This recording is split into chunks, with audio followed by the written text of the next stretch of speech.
Moi,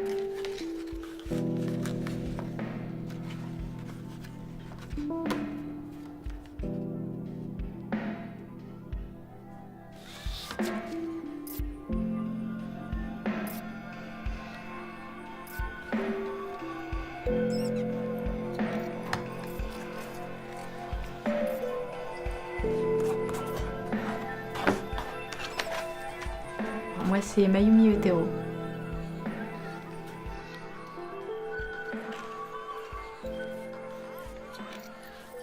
Raphaël Urweiler.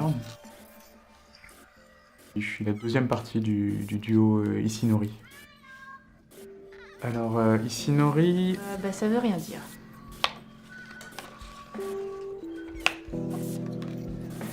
Le nom derrière lequel on se cache. Un nom, justement, qui nous suive pendant un bon moment. En fait, on a fait toute une liste de sonorités qui nous convenaient. Quelque chose d'intemporel que l'on traîne pas comme un boulet. On a choisi celle-là parce qu'elle n'existait dans aucune langue, nulle part. Et donc c'est la nôtre.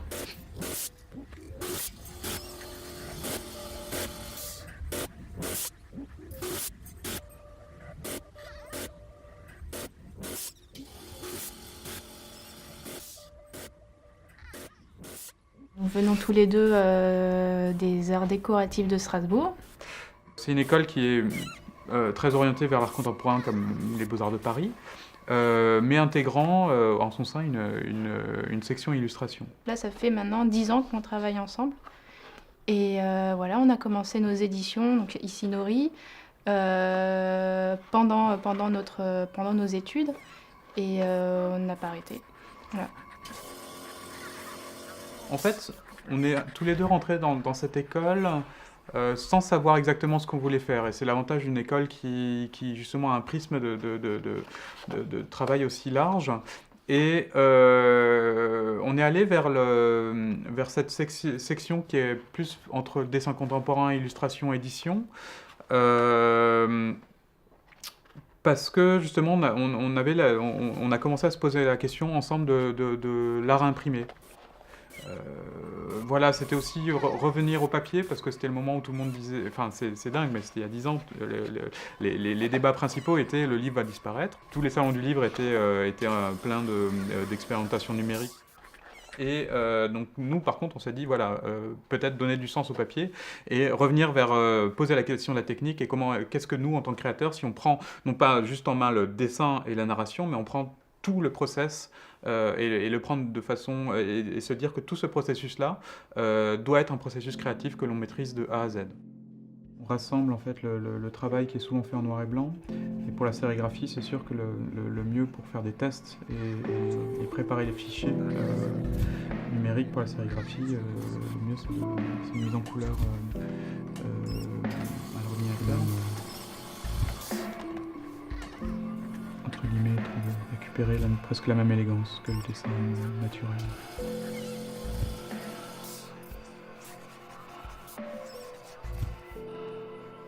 Voilà, j'ai juste ça, c'est le dernier test de couleur. Ça, c'est le DAT. prochain livre. Donc là, c'est un bon à tirer en fait. Et en fait, c'est là où on peut contrôler justement les couleurs, la justesse de la saturation des couleurs, l'impression en fait. C'est le moment où on vérifie, où on donne sa validation pour pouvoir l'imprimer. Ouais. Et voilà, tous les réajustements se font à ce moment-là. Et donc c'est fait, alors ça va être imprimé en Chine, chez des bons imprimeurs, et ce qui est assez fou, c'est qu'on a l'impression qu'une image normalement est normée, on l'envoie, elle est imprimée, et on la reçoit telle qu'on l'avait à l'écran. En fait, on peut faire beaucoup de petits ajustements, dire il y a un peu plus de jaune ici, parce qu'en gros, c'est des robinets, il ouvre les robinets d'encre, etc. Et là, comme on voit aussi sur ce travail-là, on travaille en CMJN, donc en cyan, magenta, jaune et noir, mais on a rajouté une 5e couleur qui est ce bleu, qui n'existe pas dans les impressions habituelles, pour avoir quelque chose d'un peu puissant et un pas de côté. Voilà, donc on a un bleu très très. Qui vient relever en fait un peu l'image, Ouais. quoi. Et c'est un bleu très spécifique. C'est un livre où il y a 14 doubles pages. Et en fait, c'est un paysage fixe. Et chaque page qui passe, qui tourne, on a un mois qui passe. Et donc non seulement le temps passe, donc les feuilles d'automne tombent, etc., mais tout un tas de petits personnages vont apparaître et vont modifier, changer, aménager le paysage comme si c'était un décor de théâtre. Ouais, en interne, il y a des petits récits en interne, mais chaque personnage a sa propre temporalité aussi. Donc il y en a qui vont évoluer plus vite, d'autres qui s'arrêtent sur plusieurs mois. Et donc au fur et à mesure, ça se complexifie jusqu'à la fin où on va tout simplifier et on détruit tout. Un cycle complet avec une série de personnages étranges qui surgissent dans tous les coins. Donc chaque élément change aussi de matérialité. La montagne, on se rend compte que c'est juste du papier ou un décor. Le lac devient un rouleau. Donc tout est repensé en fait. C'est ça. C'est un peu... C'est une vraie folie. Alors je ne sais pas si c'est l'éditeur qui nous a poussé à faire cette folie-là, qui nous plaît, mais l'éditrice. Ça nous plaît beaucoup. Enfin, ça nous plaît de s'amuser à ça. Ensuite, après, on va voir ce que ça va donner. Il sort en septembre. Parce qu'il voulait absolument qu'il sorte en septembre, c'est le début du livre. Je crois que c'est à l'automne en tout cas.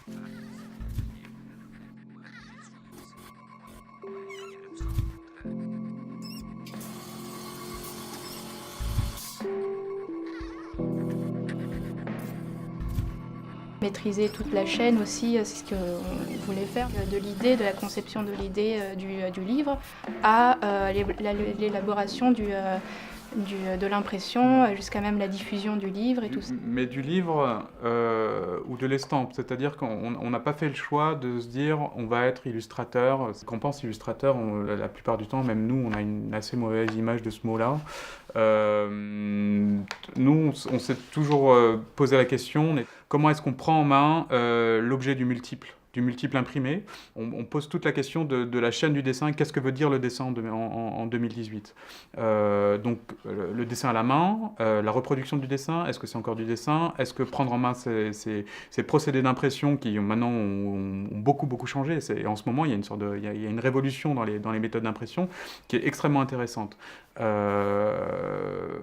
Face à cet infini de l'image, ce multiple infini qu'on peut trouver sur écran, quelle est la place du multiple fini, soigné, ou en tout cas pensé, réfléchi par un artiste de façon presque plus tactile. Et cette double vie de l'image nous intéresse beaucoup. Et c'est un peu ça qu'on voulait questionner. Et je ne sais pas si on va faire ça toute notre vie, mais pour l'instant, on est dans cette question sur la reproduction de l'image et qu'est-ce que ça veut dire une image reproduite.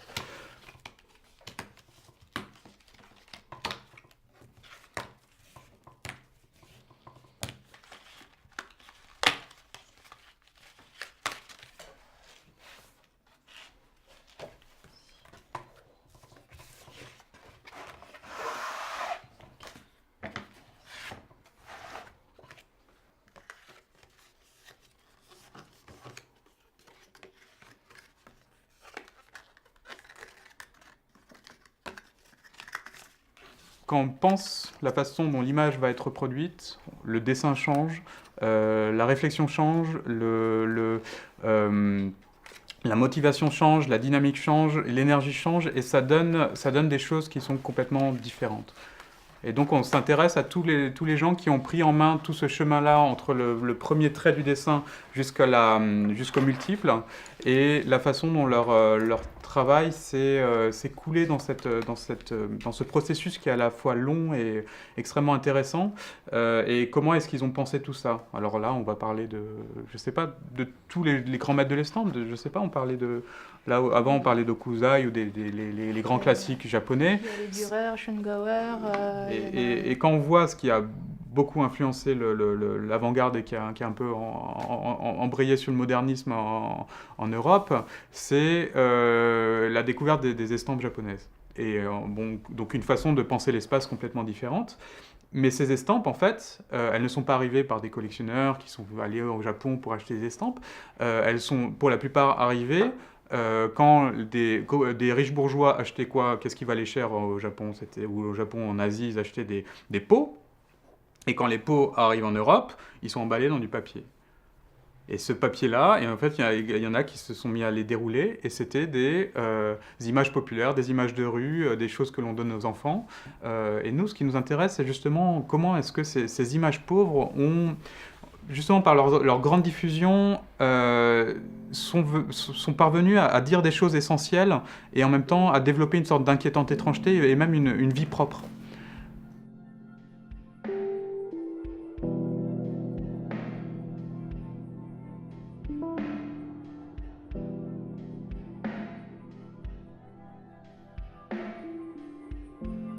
Cette réflexion-là nous a mené dans notre propre réflexion sur le dessin.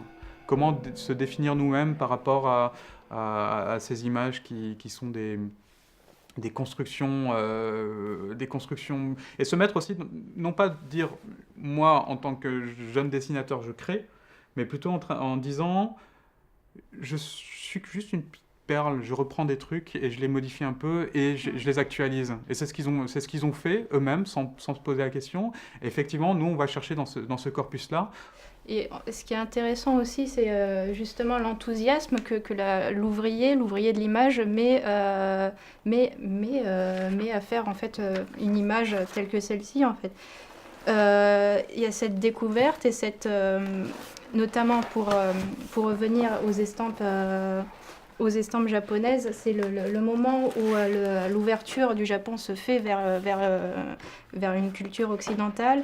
Et il y a tout cet engouement et cet enthousiasme que les Japonais vont retranscrire par le biais des estampes. En fait, il y a eu le même enthousiasme en Europe pour les estampes, et donc une nouvelle façon de composer l'image, mais eux-mêmes, quand le Japon s'ouvre, ils découvrent aussi des images qui, pour elles, sont aussi intéressantes que pour nous. Et donc, ils se mettent à les recopier, à les digérer, et ça donne des images à la fois naïves avec des perspectives complètement fausses, mais qui sont d'une puissance incroyable. Et donc, il y a ce système d'aller-retour qui justement, ce désenclavement qui est un dialogue. Une des choses qui nous rapproche, mais ça vient de nos univers personnels, c'est tout le travail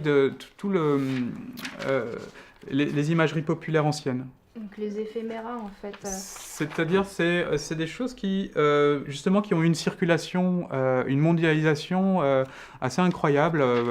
Par exemple les boîtes d'allumettes, c'était des images qui venaient de Chine qu'on trouvait partout en Europe dès le 19e siècle.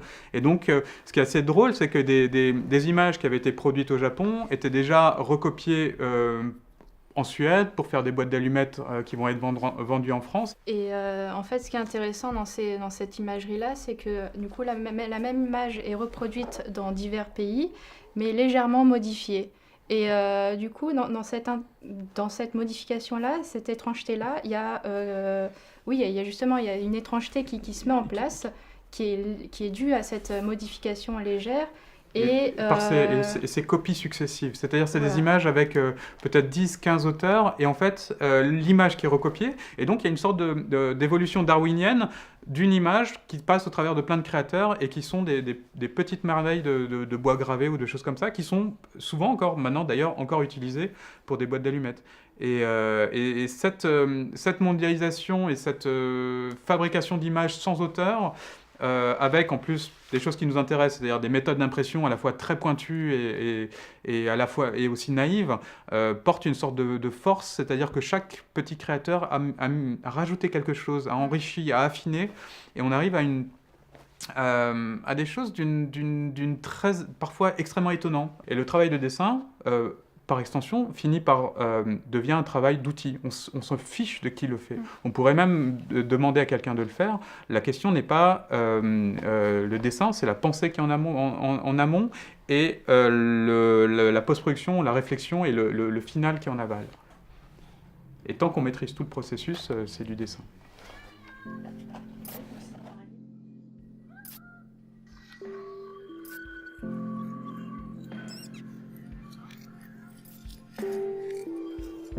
fait, on cherche une forme de fébrilité dans le trait, en même temps de précision, et on est obligé de chercher des nouveaux outils pour avoir vraiment ce côté sismographe. On teste plume. Au final, les gens ne voient pas vraiment la différence, mais ça se sent. Un peu comme la tessiture d'un instrument. Et donc là, la plume gratte, mais le stylo permet d'avoir une sorte de rapidité. Et on trouve pas le... ça peut être juste le papier, ça peut être juste... voilà. Donc,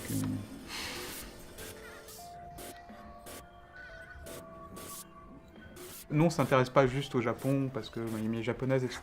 Mais cette notion de dialogue entre différentes cultures, c'était un modèle intéressant pour nous, pour travailler entre nous deux. Ouais. C'est-à-dire que on a analysé ces systèmes-là et par extension, ça résonnait avec notre réflexion sur l'histoire, sur la façon de construire une histoire, de construire un dessin, d'échanger et de produire des choses nouvelles. Parce que la vraie question en tant qu'étudiant, c'est...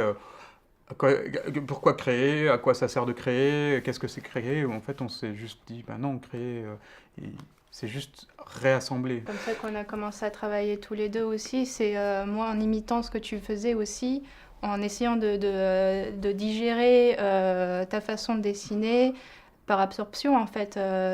Tu étais plus à l'aise dans la perspective, dans les choses comme ça.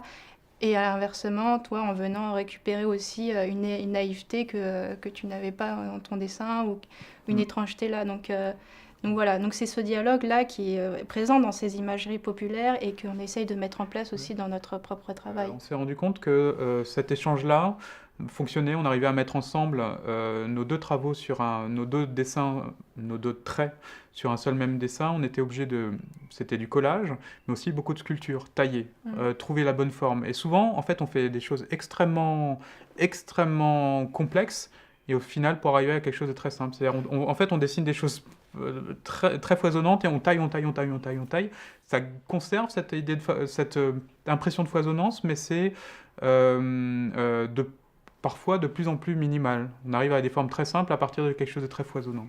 Et en cherchant dans cette veine-là et dans cette réflexion-là, en fait, on s'est rendu compte que ce processus et cette pensée aussi assez technique de construction d'une forme, de tailler, de l'améliorer, de l'aménager, c'était en résonance avec des gens qu'on aime beaucoup. Des gens comme Richard Deacon. Il y a Tony Cragg, plutôt Deacon. Noguchi aussi. Noguchi, voire même dans l'Arte Povera. Du land art. Ou du land art, de Smithson, James Turrell, on adore James Turrell. Parce qu'il y a une mise en œuvre de moyens incroyables, un savoir-faire technique incroyable, tout ça au service d'une poésie qui est simple, directe et extrêmement et lumineuse. Et en fait, on s'est rendu compte que tout notre travail, ensemble à deux, c'était l'idée, on a un territoire, depuis le début on parle de territoire, et c'est une idée de construction.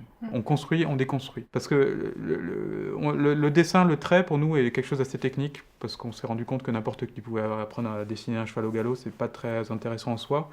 Ce qui est intéressant, c'est plutôt qu'est-ce qu'on construit. Voilà. Pour exemple, là, ça c'est les dernières recherches qu'on est en train de faire. Donc au-delà de ça, on parlait de sculpture, donc on parle aussi d'architecture. Là c'est une usine, des centrales. Donc, alors là, Miami vient d'une région, vient à côté de Fukushima, et de la famille liée à ça. Et là, c'est des centrales primitives.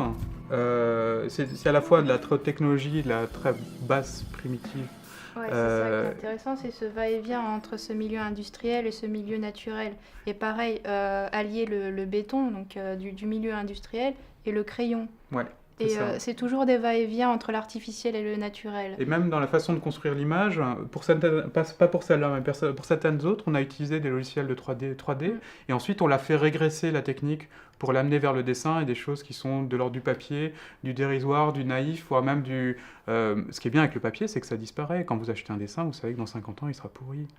Et c'est pas la peinture qui est c'est pas spéculatif, c'est de l'ordre de la passion.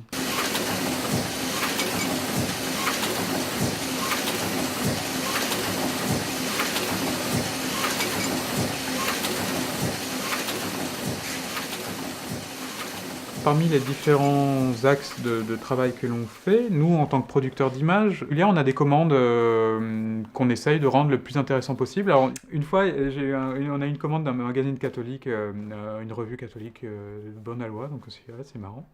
Et ils disent, oui, alors nous, on est en train de faire un sujet sur l'euthanasie, et d'habitude, on utilise des photos, mais là, c'était un peu dur. Donc, on s'est dit, pourquoi pas un dessin? Et on a vu votre travail coloré, donc est-ce qu'on peut travailler sur quelque chose de symbolique? Effectivement, c'est là tous les enjeux du dessin, c'est de pouvoir exprimer des choses qui vont étendre le texte, donner une sorte de point de vue d'auteur, qui vont aussi accompagner le texte et rendre le texte un peu moins sec et en même temps proposer des symboles qui fassent réfléchir. C'est là où le mot illustration est horrible, c'est-à-dire que l'opposé de nous, dans notre travail de création d'images, le pire, ça serait de faire de l'illustratif. Donc l'idée, c'est toujours et c'est ce qu'on nous demande, et on est peut-être très chanceux, on nous demande de faire quelque chose qui étende et qui donne un point de vue d'auteur.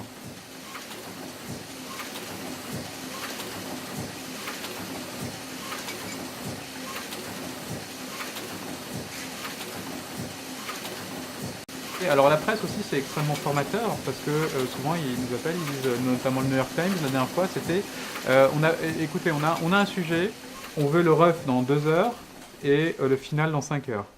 Vous êtes OK ou pas? Et là, on se dit, oh, c'est fou, dans 5 heures on a fini, c'est pas mal, c'est drôle, allez hop. Et on part. En termes d'exercice, c'est assez génial, parce que il faut 3 ou 4 propositions. Et ensuite, après, ils rebondissent en disant, on peut mixer les deux là, mais là, c'est encore trop mou, il faudrait aller vers ça, ou ça va pas du tout, Et donc, il faut être très réactif. C'est intéressant parce que c'est aussi, voilà, ça nous pousse à travailler le muscle du cerveau, donc vraiment à travailler l'idée même, quoi, l'idée pure. Le concept. Et c'est ça qui est vraiment très intéressant là-dedans. Et tout en combinant avec d'autres projets que nous avons parallèlement, c'est assez stimulant en fait de jongler avec les deux. Enfin, avec les plusieurs temporalités de la presse, de la jeunesse, de tout ça, quoi. Donc là, typiquement, alors ça, c'est une commande, on avait quoi, 5-6 jours pour le faire, ce qui est assez peu. Et donc il y a un travail sur le sens qui doit être assez... Et même graphiquement, ils sont assez exigeants. Donc là, c'est vraiment un travail à 4 mains. Alors, on peut le voir sur le dessin. Ça, c'est le genre de dessin qu'on va produire. Donc on a d'abord le croquis. D'abord, il y a ça. D'abord le croquis avec des allers-retours avec le client. Ensuite, après, le dessin qui va... Et donc, vous voyez que c'est fait plein de petits morceaux, c'est parce que c'est des morceaux qu'on échange. Tant que l'idée, le concept n'est pas fixé, voilà, on ne va pas vers une production finale. Donc c'est pour ça qu'on a besoin d'esquisser et tant que c'est pas validé, bah, on n'y va pas. Parce que aussi on est à 2, donc il faut qu'on soit vraiment fixé et solide sur l'idée pour après produire.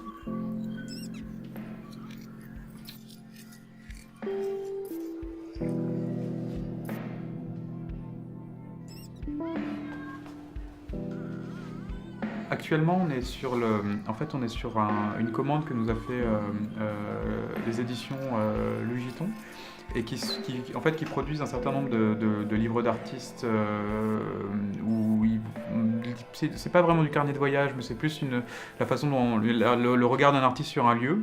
Et nous, on doit faire ce travail sur Séoul. Donc c'est une sorte de vision sur Séoul d'artistes, et c'est... et une fois là-bas, on s'est rendu compte que c'était une ville complètement morcelée. Et donc on a essayé de s'attacher à tous les éléments qui nous intéressaient. C'est extrêmement intéressant, c'est très beau. Et en même temps, il n'y a pas de tour Eiffel. On parle de Paris, on voit la tour Eiffel. Rome, on voit des ruines romaines. New York, on voit la Statue de la Liberté. Séoul, on voit rien. Dans la rue, on se promène, il y a énormément de petites choses, de gens de beaucoup d'artisans. C'est encore une rue, une ville encore qui est pleine d'artisans. C'est fou. Tu vois, lui, il alterne en fait. Mais ces petites narrations sont super. Ensuite, après, Taniguchi, il a fait le job. Hein. Lui, il a fait ça. Il a fait son. Tu vois, c'est l'auteur de BD qui montre une sorte de double de lui-même qui va dans l'image et qui va rechercher des souvenirs à partir de l'image. Il promène des souvenirs de son grand-père, donc il va chercher des images dans l'image dans l'image. Et là, le métallique, oui, on peut l'utiliser pour le trait, pour le machin. Ça, il faudrait qu'on leur demande des exemples aussi. Là, on verra. Mais c'est vrai que le métallique, ça va être le truc clé pour plein d'endroits. Tu vois, par exemple, là, si les nœuds, on peut les faire en métal. Ouais, peut-être une double page juste à la ligne avec des lignes en métal ou des choses comme ça, ouais. Ça peut être assez beau. Et aussi les narrations. Il faudra définir le nombre de narrations. Tu vois, là, j'en vois une. Ça fait elle est un peu toute seule, quoi. Donc, faut définir comment, quel rôle et quel rythme de ces narrations. C'est plus un travail de rassemblement documentaire d'éléments que de dessin. Ce qui nous intéresse vraiment pas, c'est de faire de l'eau tiède. On va accueillir le lecteur au travers de... ça peut être un livre pour enfants, ça peut être des dessins mis au mur, mais accueillir le lecteur, lui dire tu es bienvenu, et puis soudainement il y a un truc, il y a quelque chose de dissonant. Voilà, ça c'est typiquement le type d'image. Ce qui est intéressant, c'est que c'est à la fois une œuvre d'art de quelqu'un de très connu, Roland Topor, et il y a le côté à la fois image pauvre, hein, dans tous les sens du terme, et en même temps quelque chose d'une infinie richesse, parce que ça, on passe devant, à chaque fois on se pose une question, et puis un jour j'ai découvert d'où elle venait, notamment, dans un livre de Topor, en fait c'est une croix gammée à la base, qu'il a fait pour l'affiche du tambour. Et donc, en fait, ça porte une histoire qui est plus compliquée. Donc, on voit qu'il a redressé une jambe pour qu'elle ne soit plus croix gammée. Mais le dessin le porte encore. Donc, c'est intéressant les différentes strates qu'une image peut porter. Est-ce qu'on va chercher dans les images de Topor ou autres, non seulement des images pièges comme celle-ci, mais aussi des images qui grincent aussi. Et c'est ce qu'on essaye aussi d'appliquer aussi dans notre propre travail. Quelque chose qui va résonner et grincer légèrement. Voilà. Qui appartient justement à cette inquiétante étrangeté que l'on recherche. C'est-à-dire, il y a de pas produire un malaise, mais de produire justement cette inquiétante étrangeté qui va poser la question. Ici, c'est le genre d'image qui, quand on passe 3 fois devant, finit par poser des questions.